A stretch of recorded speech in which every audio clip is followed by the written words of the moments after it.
A lot of people like to pretend like Sinatraa was some Overwatch demigod before his departure from Overwatch.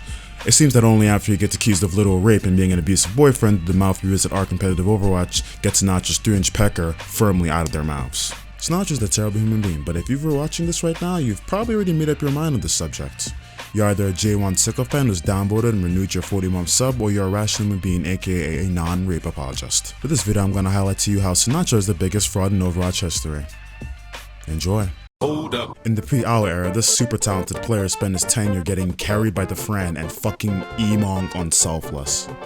You can brag about his wins this period all you want, but keep in mind this jerk-off was beating shit-stained NA players during an era where a janitor could probably win an Overwatch tournament. Slasher and Tim the Fat Man were probably still top 500 players during this time period. Let's not pretend like there was any competition. And even then, he wasn't the best player on his fucking team. Which, by the way, this will be a common trend throughout his MVP career. Hold up. After getting jerked off by NA fanboys, Sinatraa went on to the World Cup to face his biggest fear, actual good players. Sinatraa put up one of the most embarrassing performances in the World Cup playoff that I have ever seen. I didn't expect much of nobody's, but seeing Sinatraa embarrass the entire United States and having Sabiobi run his nuts all over his face repeatedly is fucking hilarious. Talk about Tracer Def. On one bonus, he not only wasn't the best player on his team, he was probably the worst. He played so bad that even an egomaniac like him went on to Twitter and apologized for how bad he played. Hold up. Season 1 of his Owl career, he was too busy being an infant to actually play, but when he did play, it was an understatement to say he had negative impact. All the hype in the world just to end up being nothing but a mediocre player on a bottom 3 team. Hashtag shock the world, baby. But Sinatraa fans treat this like some fucking Elon Musk tax deduction and write it off completely. Challenge them to name one performance by him during this season. Notice how I didn't say good performance. Challenge them to name one performance. Hold up. And then we get to season 2 where all of Sinatra's praise comes from, and I don't know how anyone with an objective and unbiased viewpoint can see this season and call him an MVP level player.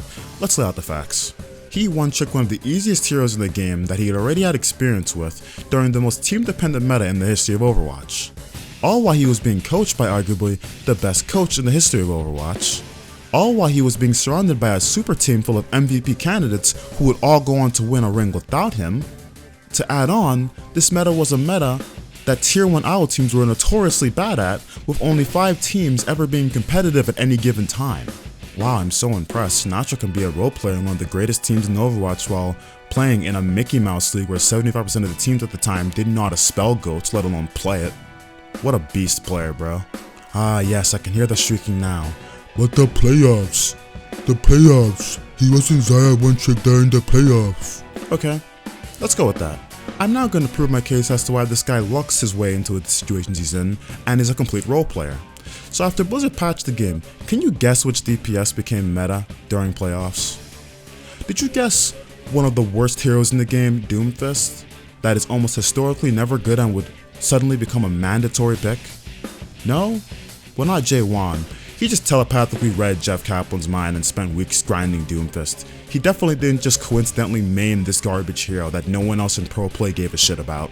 You can talk about him playing Doomfist all you want, but reality is he and Haxel were the only competent Doomfist players in the entire playoff run, and even that's a stretch. I could pull a couple Masters Doomfist players from the Ugandan Air Force Discord who could play that hero more competently than either of them. Like, congrats to Sinatraa, he played basketball against people in wheelchairs. Like, yeah, that's basically what he fucking did playing Doomfist during that meta. Why are you impressed? Congrats on your Mickey Mouse Ring and MVP award. You played Zarya, depended on your teammates, and then proceeded to luck out because you were the only one who played a niche hero right before playoffs. You're really good. Hold up. Oh, and the other World Cup.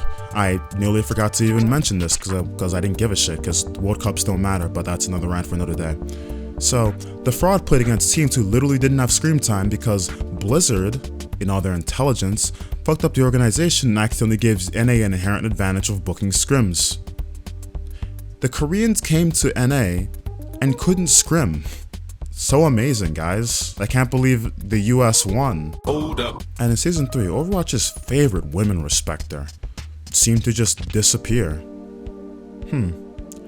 I wonder, is it because one of the only times he played during this season, he got into a freeload match on February 9th versus the Dallas Fuel and managed to shit the bed on May for 2 maps straight before Krusty promptly benched him? I can't put my finger around it. Why didn't the GOAT play more than 2 series this entire season? Doesn't Krusty recognize true greatness MVP caliber when he sees it? Well, at least we're going back to the usual thing with Sinatraa, being the worst player on his team. Season 1 Sinatraa, baby. This is a dude who has never been top tier on any hero in his life, has been carried on quite literally every roster he's been on, played in a super team twice, got a Mickey Mouse path to a championship because he lucked out on a meta bending its will to his kiddie pool deep hero pool, twice, and somehow, Shock and Sinatraa fans have deluded themselves into believing this man is one of the greatest players of all time. You people are delusional. You could have taken 10 other top players and given them the exact same opportunities and circumstances, and I guarantee you they'd have done the same thing, and even better, probably. I could sit here and rag on him for being a rapist and abusive person all day long, but making Sinatraa piss babies cry at the thought their lord and savior wasn't even good at the game he's famous for? Man, that is way more satisfying. Sinatra's a fraud, his rings don't count, he sucks, suck my dick.